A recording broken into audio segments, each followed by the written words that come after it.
Russell at the age of 25.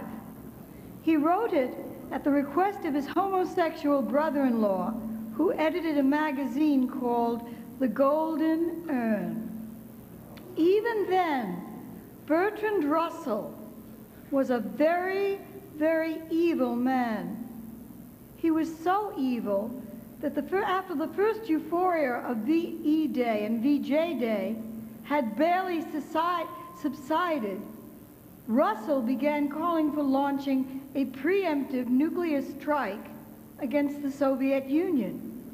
This madman was willing to launch World War III in 1945. Billions more men, women, and children would be killed in such a war. But this was not a problem for the Russell who would write 6 years later in 1951, "At present, the population of the world is increasing at about 58,000 per diem. War so far has had no very great effect on this increase, which continued throughout each of the world wars. War has hitherto been disappointing in this respect." Of course, Russell proved to be ahead of his time. Only after the assassination of President Kennedy and the ugly Vietnamese War would his views begin to appear credible. In 1945, anyone who advocated a conference such as the Cairo Conference would have immediately been recognized as a Nazi. In the next hour, we will allow Russell and a number of his collaborators to reveal their secret agenda, how they plotted to build the ultimate terror weapon, an atomic bomb, so that they could use it to control the world. In 1945, on August 6th, the United States dropped an atomic bomb, a uranium device, on the city of Hiroshima. The devastation from this attack was so great that at first the government in Tokyo could not even find out what had happened because there was no communication left with the region.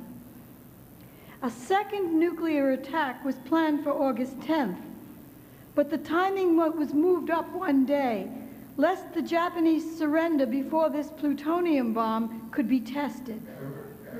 And so, just 3 days later, on August 9th, the oldest Christian city in Japan, Nagasaki, was bombed.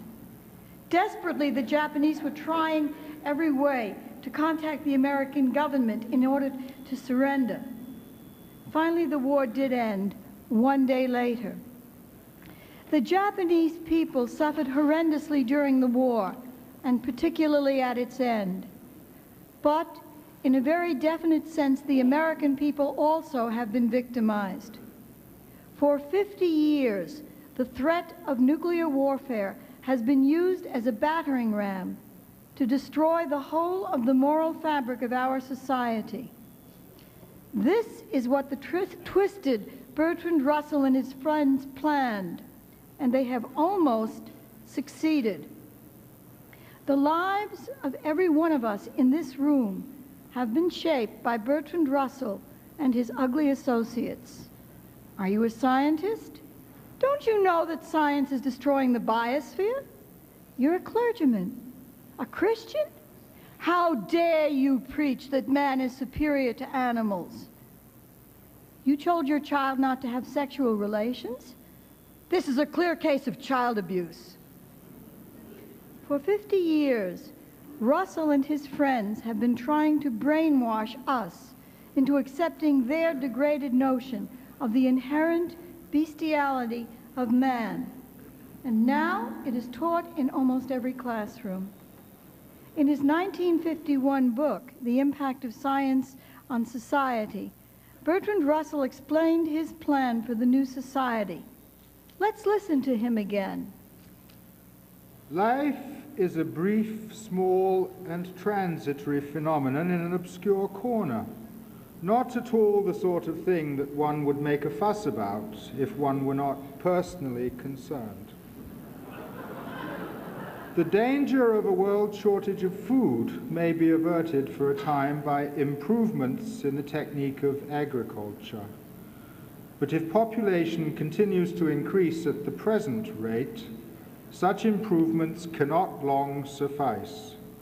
Such a situation can hardly fail to lead to world war. World War II, in fact, had hardly ended before that self-styled pacifist, that man of peace, Bertrand Russell, was urging the preemptive nuclear bombing of the Soviet Union. In 1959, he discussed the apparent contradiction in a BBC interview.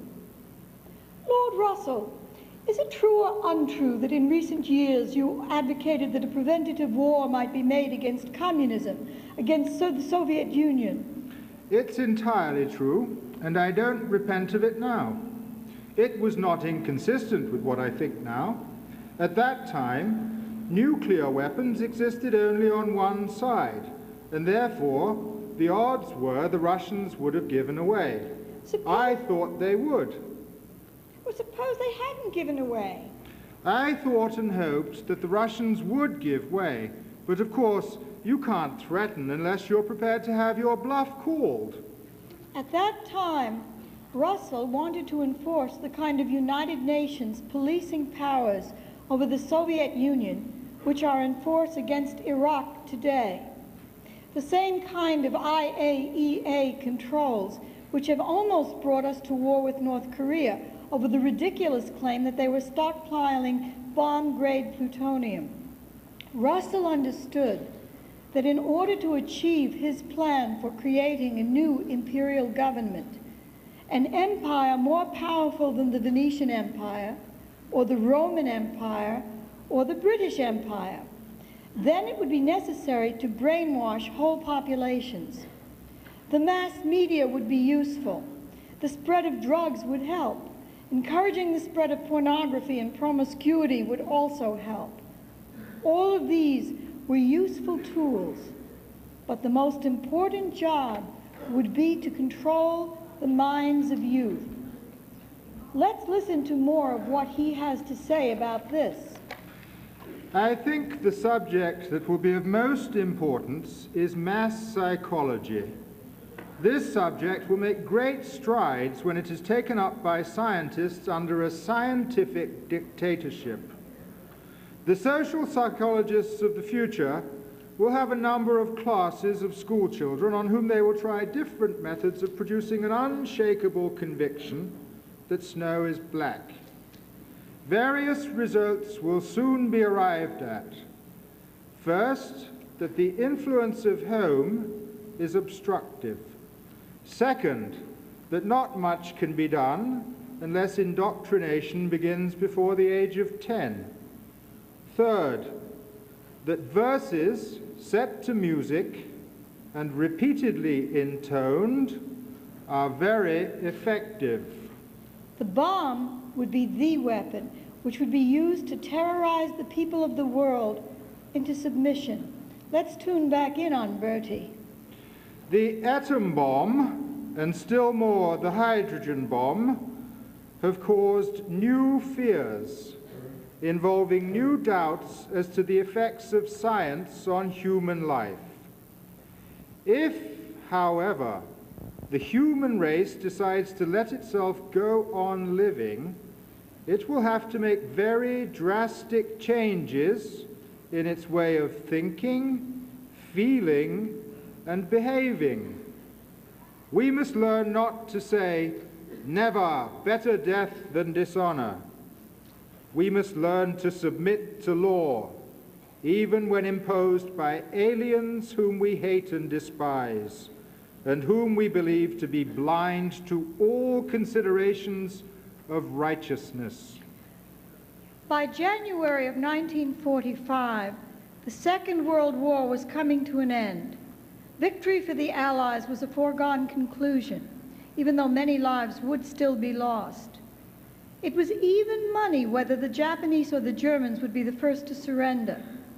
Japanese representatives had urgently asked the Pope to intercede with President Roosevelt to open negotiations for ending the war, and they had made a similar request to Joe Stalin.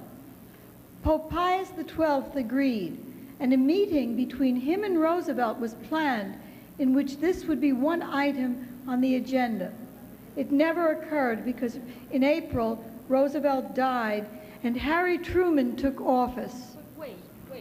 Are you saying that we didn't have to drop the bomb to end the war? Now, I always heard that by dropping the bomb and forcing the Japanese military to surrender, millions of lives, American lives and other lives, were saved. Many people believe this, but it is simply not true. By the summer of 1945, bombing raids on Japan had to be stopped because most of the major cities of Japan had already been destroyed by firestorms. The Japanese no longer had the fuel to defend their cities from air attack. But listen to what Edwin Reischauer had to say on the bombing in his 1986 autobiography. Reischauer, who later was Kennedy's ambassador to Japan, was a colonel in the Special Branch during World War II, the unit which processed all of the intercepts from Japanese military and diplomatic sources during the war in order to translate them. He was horrified when he heard first about the atomic bomb. It was on August 6th, because he and his staff had to be on the lookout for Japanese responses to the bombing. Let's listen to Reischauer, who was on the spot.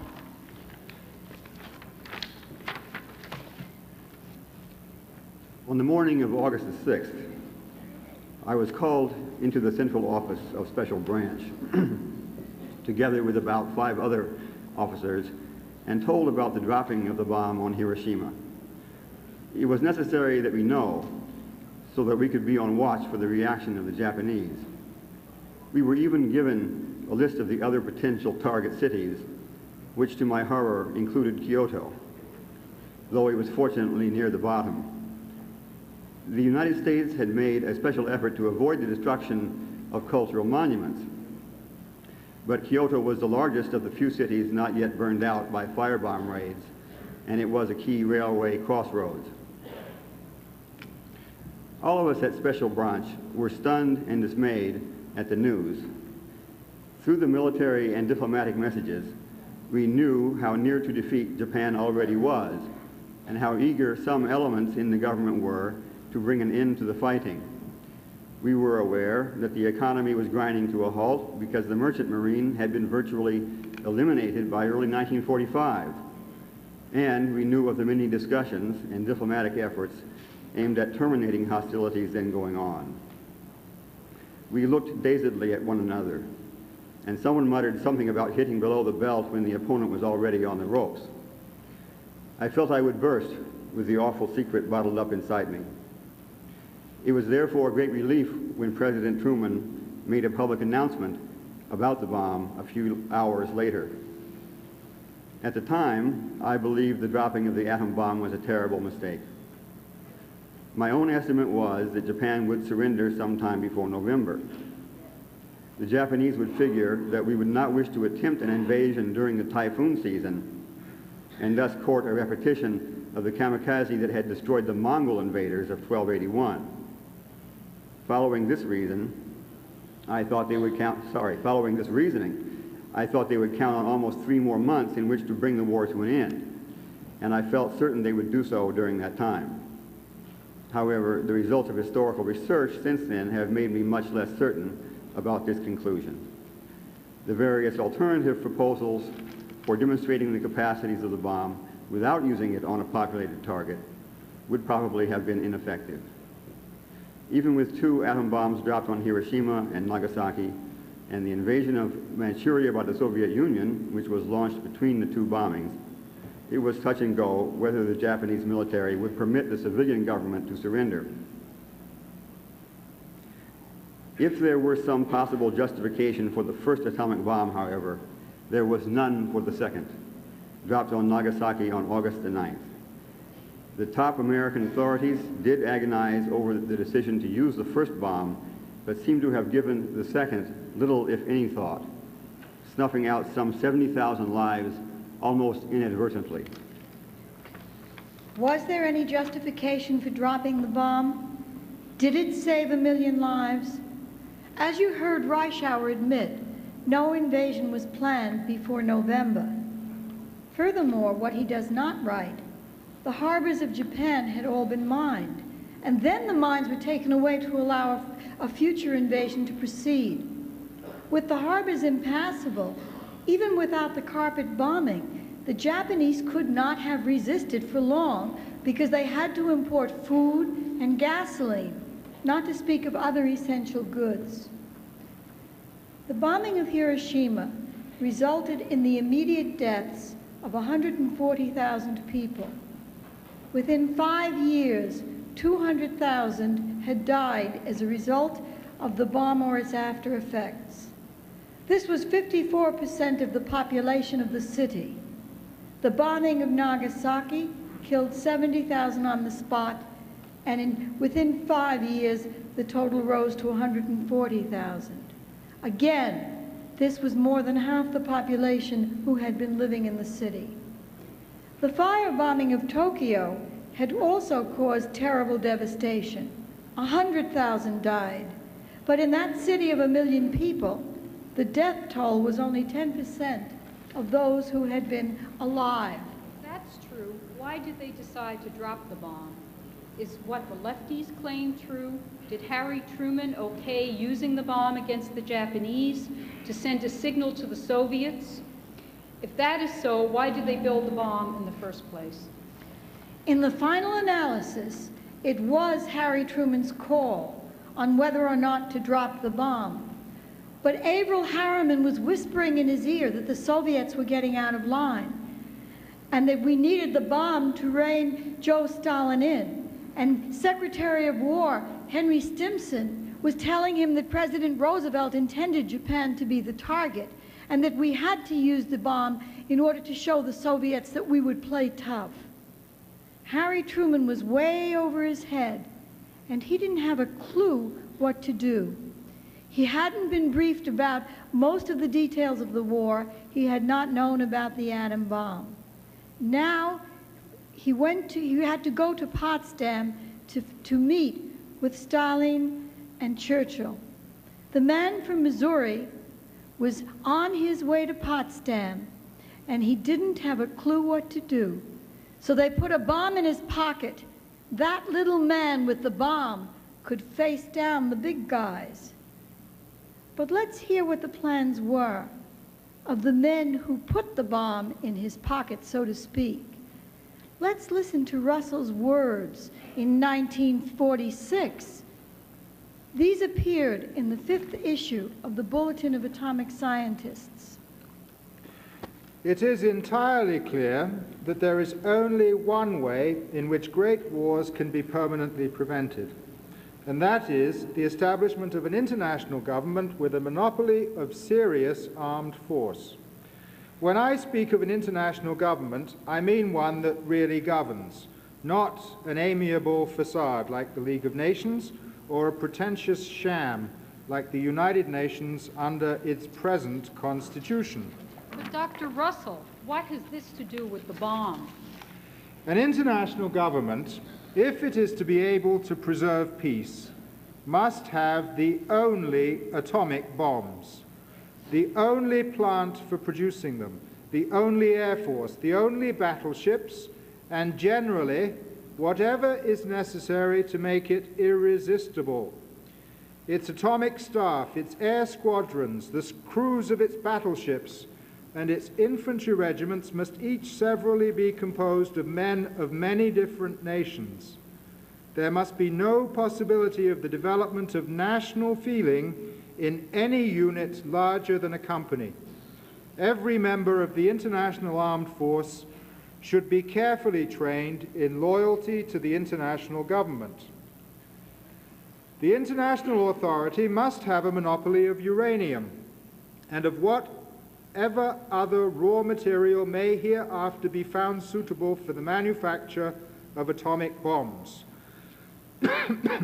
It must have a large army of inspectors who must have the right to enter any factory without notice.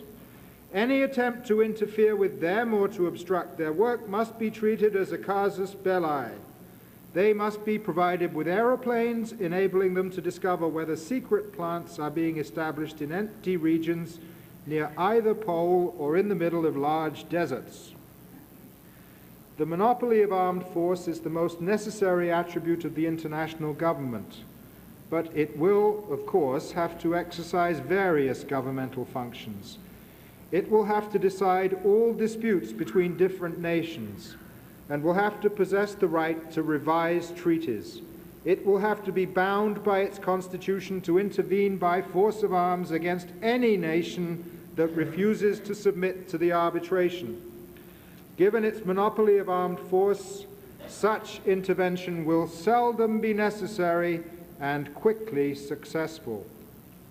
I will not stay to consider what further powers the international government might profitably possess, since those I have mentioned would suffice to prevent serious wars. Okay, so that's what Russell planned. But what about President Roosevelt? What about the Manhattan Project? I thought that in 1939, Albert Einstein warned Roosevelt that the Germans were about to build an atomic bomb, and that's why we had a crash effort. What about the Manhattan Project? Yes, many of the scientists who worked on the Manhattan Project were afraid that the Germans would build an atomic bomb, but not Bertrand Russell, or science policy advisors like Niels Bohr, or even President Roosevelt himself. In the early days of the war, British and American intelligence established that the Germans could not build an atomic bomb and were not even seriously trying to. This was so for many reasons. For one thing, too many top German physicists had been forced to emigrate out of Germany to escape the Nazi terror, or because they opposed the regime. Even though Werner Heisenberg, who was the leading scientist on top of the project, remained, he made it very clear to all of his associates in the United States, Britain, to Niels Bohr and so forth, that he would not produce a bomb for Hitler. And he was in touch with the Allied underground through friends during the war. More to the point, Hitler did not see the need for a major investment like the Manhattan Project, because he knew that if he was going to win the war, it must be by a blitzkrieg. The war had to be won for Germany quickly before the United States military machine came to full strength, or it would not be won at all. By the time that Hitler realized that it would indeed be a long war, Germany could no longer afford the scale of investment necessary. Ostensibly, the bomb was being built to counterbalance a potential Nazi threat, so that if Hitler were to have gotten the bomb, he would still be afraid to use it. But this does not explain the fact that $500 million was allocated to the Manhattan Project after VE Day. The war with Europe was over, and 1/4 of the entire cost of the project was incurred at that time. Nor does it explain why the bombs were used against Japan.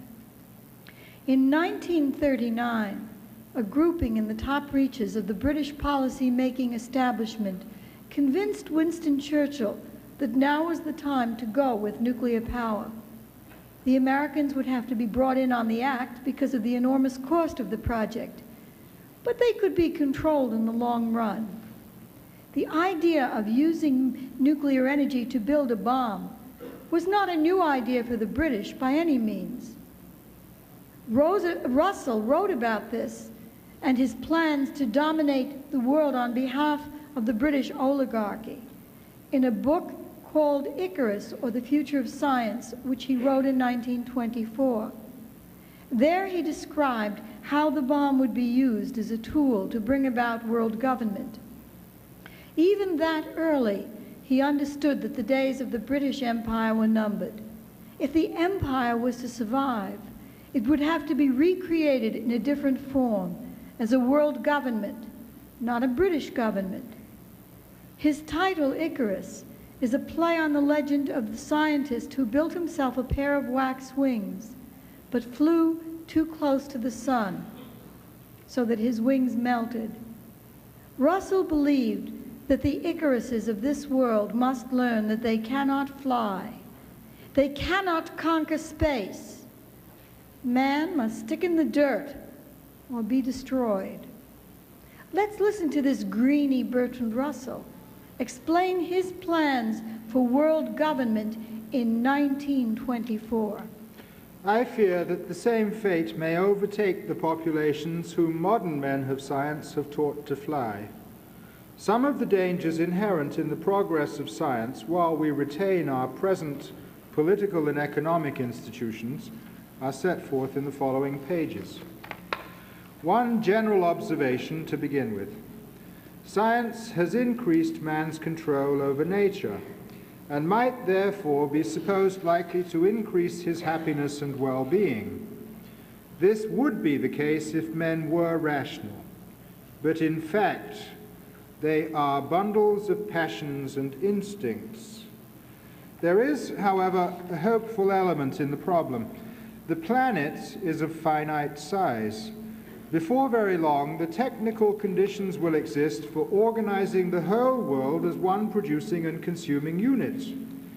If, when that time comes, two rival groups contend for mastery, the victor may be able to introduce that single worldwide organization that is needed.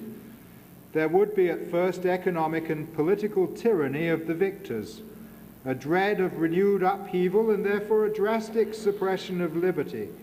But if the first half-dozen revolts were successfully repressed, the vanquished would give up hope and accept the subordinate place assigned to them by the victors in the great world trust. The threat of nuclear war was to be the means by which Bertrand Russell intended to create his one world empire. Harvard President James B. Conant was the man who, along with Henry Stimson and Vannevar Bush, was responsible for political supervision of the Manhattan Project. He was a friend of Bertrand Russell. In December of 1940, Russell was scheduled to make a lecture tour of the United States. He wanted to escape from Britain, which was then at war. Many American colleges, like City College, refused to allow him to speak because he was a champion of free love. Dirty Bertie was so unprincipled that he would force his teenage stepdaughter to watch him having sexual intercourse with her governess. Not surprisingly, the young girl had a nervous breakdown. Anyway, one of his few defenders at the time in the United States was his friend, James B. Conant, who invited Russell to give the prestigious annual William James Lectures at Harvard. It was he, Stimson, and Bush who were responsible for urging President Truman to use the bomb against the Japanese. After the war was over, as time went on, many people came to question that act. In answer to criticism by clergymen, Conant wrote in the New York Times on March 6, 1946, "If the American people are to be as deeply penitent for the use of the atomic bomb, why should they not be equally penitent for the destruction of Tokyo in the 1,000-plane raid using the M69 incendiary, which occurred a few months earlier? I may say that I was deeply involved with one method of destruction as the other, so at least on these 2 points I can look at the matter impartially.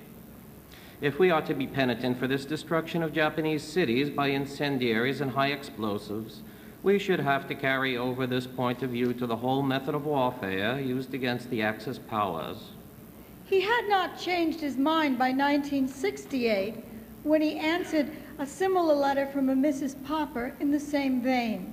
You speak of the conflict in the minds of those who were working on the bomb before Hiroshima, probably because of my connection with the use of gas in World War I and my close connections with the sections of the NRDC which were developing napalm incendiary bombs so devastatingly effective against Tokyo, the conflict of which you speak hardly existed in my mind. Firebombing was a technique developed by the British on the basis of their observations of the damage done by incendiary markers used by the Germans to illuminate bombing targets in Britain.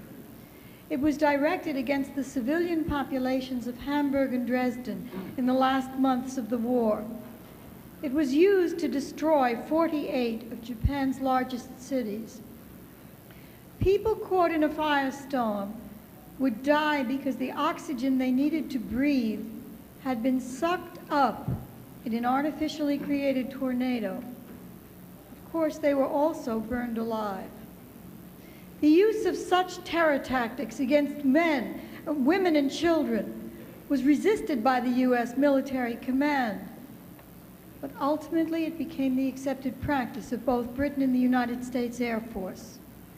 Still, the potentialities of atomic weapons were far more devastating, both in practice and in principle. The British had practiced the terror bombing of civilian populations on their rebellious colonies since the 1920s. Iraq was one of their targets then. This worried Franklin Roosevelt, and he issued a statement on September 1st, 1939, at the start of World War II, urging all of the belligerents to sign on to a pact which would outlaw the bombing of civilians. In the end, of course, even he signed on to the idea which would come to be called carpet bombing. But the sentiments that he expressed in 1939 were sentiments endorsed by every decent American. The ruthless bombing from the air of civilians in unfortified centers of population during the course of the hostilities which have raged in various quarters of the earth during the past few years, which has resulted in the maiming and in the death of thousands of defenseless men, women, and children, has sickened the hearts of every civilized man and woman, and has profoundly shocked the conscience of humanity. If resort is had to this form of inhuman barbarism during the period of the tragic conflagration with which the world is now confronted, hundreds of thousands of innocent human beings who have no responsibility for and who are not even remotely participating in the hostilities which have now broken out will lose their lives. I am therefore addressing this urgent appeal to every government which may be engaged in hostilities publicly to affirm its determination that its armed forces shall in no event and under no circumstances undertake the bombardment from the air of civilian populations or of unfortified cities upon the understanding that these same rules of warfare will be scrupulously observed by all of their opponents. I request an immediate reply. All of the belligerents agreed that they would not bomb innocent civilians. But, of course, they did. President Clinton studied under Carroll Quigley at Georgetown University. Perhaps he was influenced by Quigley's view of the bomb. Quigley wrote in his book, Tragedy and Hope, "The decision to use the bomb against Japan marks one of the critical turning points in the history of our times. We cannot now say that the world would have been better, but we can surely say that it would have been different. We can also say with complete assurance that no one involved in the decision had a complete or adequate picture of the situation. The scientists who were consulted had no information on the status of the war itself, had no idea how close to the end Japan already was, and had no experience to make judgments on this matter. The politicians and military men had no real conception of the nature of the new weapon or of the drastic revolution it offered to human life. To them, it was simply a bigger bomb, even a much bigger bomb, and by that fact alone, they welcomed it. The cost of the Manhattan Project was $2 billion. We can multiply that by at least 10 times to estimate what it would have cost in today's dollars. Majority Leader John W. McCormick joked to friends that if the bomb had not worked, he expected that he would face penal charges for having voted the funding. Some Republicans, notably Congressman Albert J. Engel of Michigan, had already shown signs of a desire to use congressional investigations and newspaper publicity to raise questions about the misuse of public funds. During one War Department discussion of this problem, a skilled engineer, Jack Madigan, said, "If the project succeeds, there won't be any investigation. If it doesn't, they won't investigate anything else." Secretary of War Stimson lied to President Truman that Japan had always been planned as the target for the bomb. In an article written for Atlantic Monthly to justify the decision to the American people, Stimson lied again, saying that Roosevelt had approved of using nuclear weapons against Japan. It's not the truth. The truth is that Roosevelt had left the decision on whether or not to ever use the bomb under any circumstances open. It is extremely unlikely that he would have approved using it on Japan. In 1943, General MacArthur was pressing for reinforcements for the Pacific War against Japan. Roosevelt was very clear at that time that the priority deployment had to be to defeat Hitler. At that time, he believed that once Germany was defeated, then both the war in the United States and the war in the Pacific would be quickly wrapped up. Francis Perkins, in a book about that time, quotes Roosevelt saying, "It is of the utmost importance that we appreciate that defeat of Japan does not defeat Germany, and that American concentration against Japan in this year of 1943 increases the chance of complete German domination of Europe and Africa. Defeat of Germany means the defeat of Japan, probably without firing a shot or losing a life." But didn't we need the bomb in order to control the Soviets? If Stalin got the bomb before us, then he could have ruled the world. But would the Soviets have developed the bomb if we had not done so?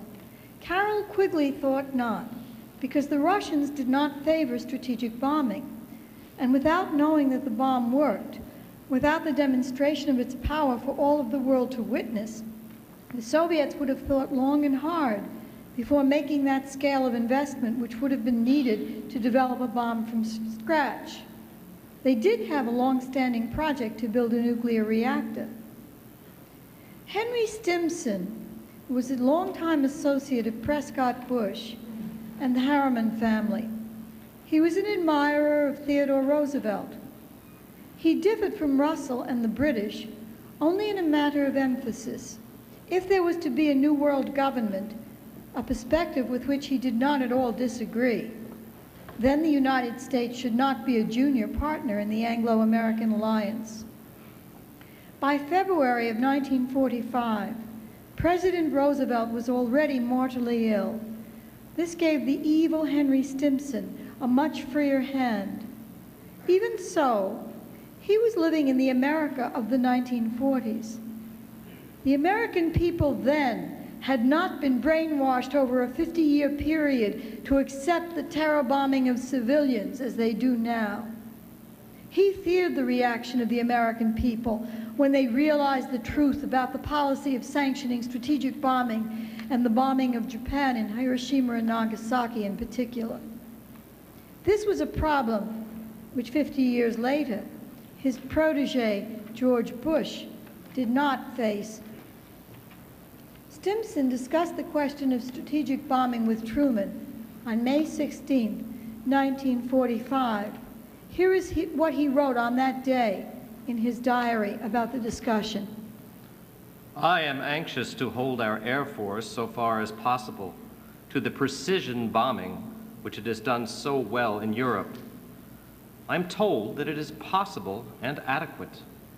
The reputation of the United States for fair play and humanitarianism is the world's biggest asset for peace in the coming decades. I believe the same rule of sparing the civilian population should be applied as far as possible to the use of any new weapons. On June 1st, he wrote another entry in his diary. He had met Truman again, and this time they specifically discussed using atom bombs against Japan. I told him how I was trying to hold the Air Force down to precision bombing, but that with the Japanese method of scattering its manufacture, it was rather difficult to prevent area bombing. I told him I was anxious about this feature of the war for two reasons.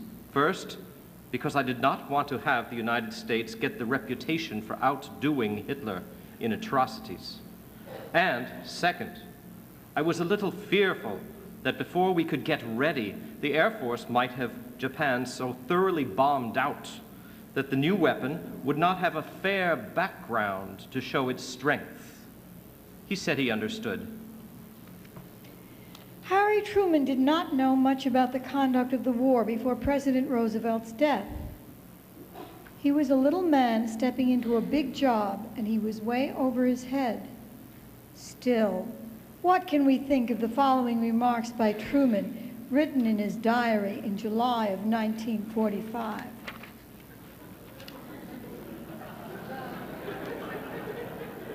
We have discovered the most terrible bomb in the history of the world. It may be the fire destruction prophesied in the Euphrates Valley era after Noah and his fabulous ark. Anyway, we think we have found a way to cause a disintegration of the atom. An experiment in the New Mexican desert was startling, to put it mildly. This weapon is to be used against Japan between now and August 10th. I have told Secretary of War Mr. Stimson to use it so that military objectives and soldiers and sailors are the target and not women and children. Even if the Japs are savages, ruthless murderers, merciless and fanatic, we as the leader of the world for the common welfare cannot drop this terrible bomb on the old capital or the new. He and I are in accord. The target will be a purely military one, and we will issue a warning statement asking the Japs to surrender and save lives. I'm sure they will not do that, but we will have given them the chance. It is certainly a good thing for the world that Hitler's crowd, or Stalin's crowd, did not discover this atomic bomb. It seems to be the most terrible thing ever discovered, but it can be made most useful. Could Truman have really believed that women and children would not be harmed by the bomb? Well, we can each have our own opinion on this. But it is interesting the extent to which he felt it necessary to verbalize what was the view of most Americans of that day. They believed that they were fighting a war to defend the rights of man. On May 27, 1941, President Roosevelt gave a radio address to the nation in which he announced a proclamation of an unlimited national emergency.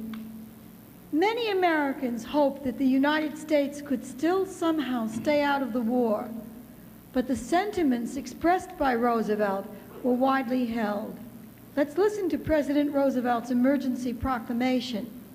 We will not accept a Hitler-dominated world, and we will not accept a world like the post-war world of the 1920s, in which the seeds of Hitlerism can again be planted and allowed to grow.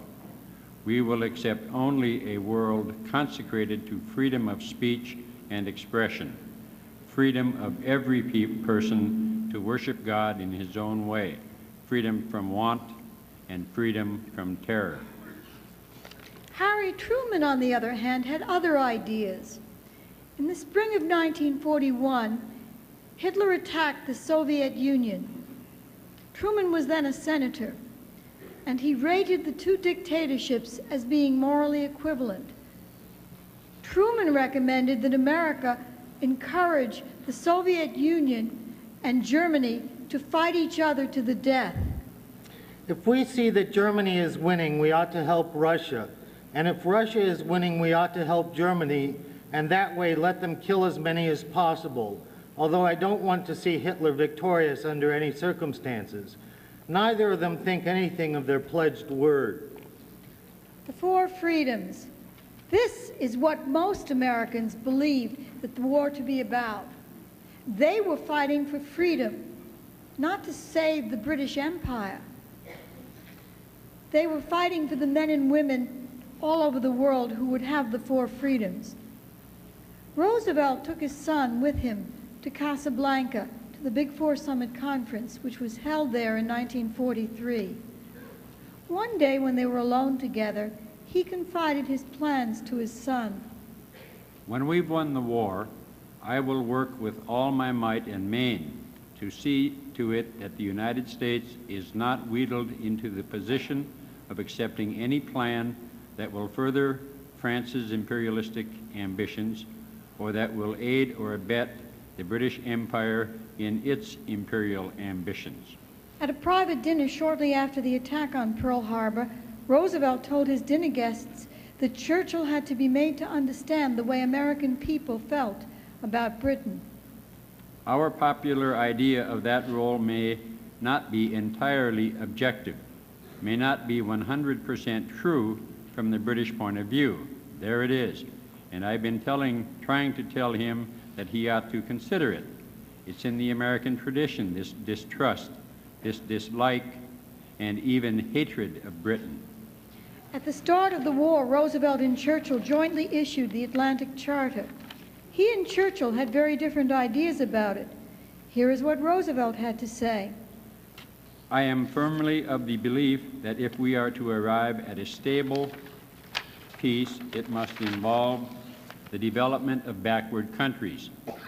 I can't believe that we can fight a war against fascist slavery and at the same time not work to free all people over the world from a backward colonial policy. Not surprisingly, this was not to the liking of the British War Cabinet, which rejected Roosevelt's interpretation and asserted that the Atlantic Charter could have no reference to the internal affairs of the British Empire. There are many such quotations from Roosevelt's public and private remarks. For example, his advisor Charles Taussig recorded in his diary that the president said he was concerned about the brown people in the East. He said that there were 1.1 billion brown people. In many Eastern countries, they are ruled by a handful of whites, and they resent it. Our goal must be to help them achieve independence. 1.1 billion potential enemies are dangerous. To provide a decent life for these people and the billions who would come after them, nuclear energy would not only be a blessing, but a necessity. Can we then say that at least the bomb opened up the possibility of the use of atoms for peace, to paraphrase President Eisenhower? The answer is no. The discovery of that energy, trapped within the nucleus of atoms, that the energy could be released, was known for decades before the bomb was built. Pierre and Marie Curie, Ernest Rutherford, William Harkin, Enrico Fermi, Ida Nodak, Ada Hahn, Lisa Meitner. Scientists in every nation worked on this project. Their work spanned the century. A crash effort to develop the technological capability to release the energy of the atomic nucleus could have been launched at any time. But this was not to happen because men like Bertrand Russell did not want such a resource to become available. Were the nations of the world to have such a virtually limitless energy resource, his project for world government would be doomed. Indeed, Pierre Curie was literally driven to his death, if he was not actually murdered, by a science mafia run by Britain's Lord Kelvin. Kelvin would not even tolerate Curie's proof that atoms were not the hard balls which Newton described. He tried to destroy the career of Ernest Rutherford and his collaborator Frederick Soddy. In 1908, though, despite this, Soddy wrote a book about the new atomic science, which was reprinted time and time again. It was based on a series of lectures which he gave each year to working people to describe the new science and acquaint them with the promise of nuclear energy. Here are some of the things which he had to say about nuclear energy 35 years before the bomb was built, and 30 years before 1939, when the possibility of fissioning the nucleus was definitely established. Let us consider, in the light of present knowledge, the problem of transmutation and see what the attempt of the alchemist involved. To build up an ounce of a heavy element like gold from a lighter element like silver would require, in all probability, the expenditure of the energy of some hundreds of tons of coal, so that the ounce of gold would be dearly bought. On the other hand, if it were possible artificially to disintegrate an element with a heavier atom than gold and produce gold from it, so great an amount of energy would probably be evolved that the gold in comparison would be of little account. The energy would be far more valuable than the gold. We stand today where primitive man first stood with regard to the energy liberated by fire. We are aware of its existence solely from the naturally occurring manifestations in radioactivity. When we have learned to transmute the elements at will into the other, then, and not till then, will the key to this hidden treasure house of nature be in our hands. The real wealth of the world is its energy. And by these discoveries, it, for the first time, transpires that the hard struggle for existence on the bare leavings of natural energy in which the race has evolved is no longer the only possible or enduring lot of man. It is a legitimate aspiration to believe that one day he will attain the power to regulate for his own purposes the primary fountains of energy which nature now so jealously conserves for the future. The fulfillment of this aspiration is no doubt far off, but the possibility alters somewhat the relation of man to his environment and adds a dignity of its own to the actualities of existence. In 1914, on the eve of the First World War, H.G. Wells wrote the scenario which was followed by Bertrand Russell and which led to the bombing of Hiroshima and Nagasaki. The name of the book was The World Set Free. As you listen to what he wrote then, think about how different the world is now from what it was before 1945. Contrast the hopes expressed by Franklin D. Roosevelt with the reality dictated by Wells and Russell. The book begins with a parody of Sadi's vision. A young scientist hears one of Sadi's lectures and embarks upon the project of developing nuclear energy. By 1956, he has succeeded, and nuclear power has created untold riches for some. But it has also created a situation in which the rich get richer while the poor get poorer and are put out of work. Worse yet, war begins as nations begin to fight each other over patent rights. This is to be an atomic war, and all of the world's greatest cities are quickly destroyed.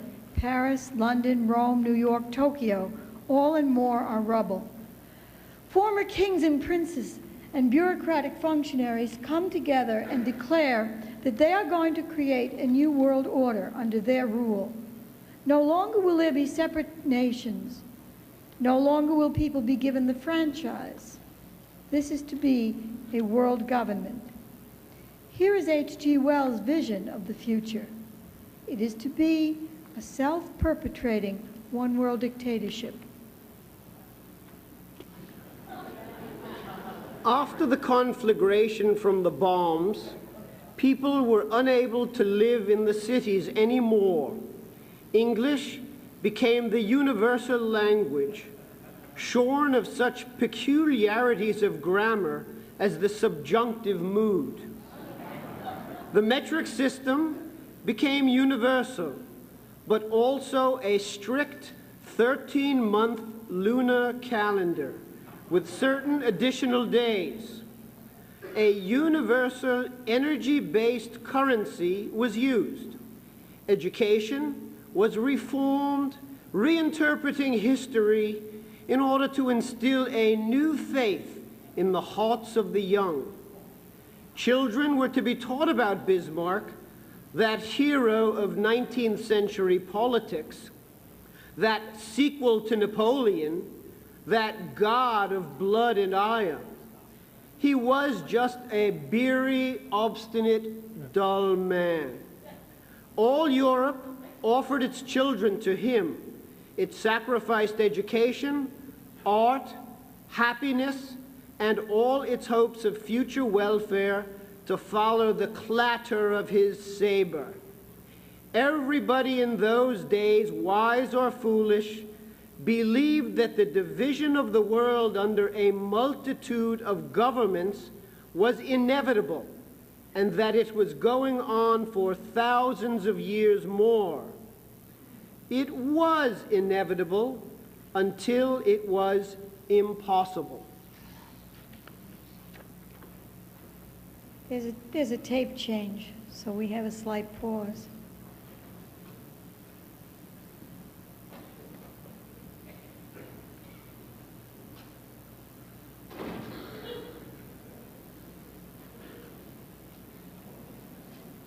In actual fact, the first nuclear war was fought in 1945. Out of it did not come H.G. Wells and Bertrand Russell's world government, not according to the scenario which Wells laid out, but the America which Stimson and Truman feared would condemn their action, the America that hated the British oligarchy and all that it stood for is long gone. To understand why Russell and Wells were so successful in undermining the foundations of our republic, we must look back in time, not just to 1945 or 1908, but we must look back over at least 600 years of human history.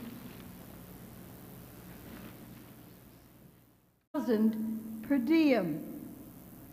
War so far has had no very great effect on this increase, which continued throughout each of the world wars.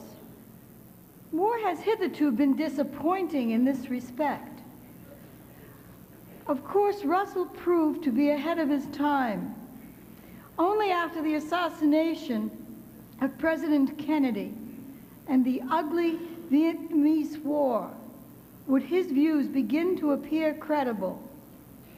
In 1945, anyone who advocated a conference such as the Cairo Conference would have immediately been recognized as a Nazi. In the next hour, we will allow Russell and a number of his collaborators to reveal their secret agenda, how they plotted to build the ultimate terror weapon, an atomic bomb, so that they could use it to control the world. In 1945, now it is taught in almost every classroom. In his 1951 book, The Impact of Science on Society, Bertrand Russell explained his plan for the new society. Let's listen to him again. Life is a brief, small, and transitory phenomenon in an obscure corner.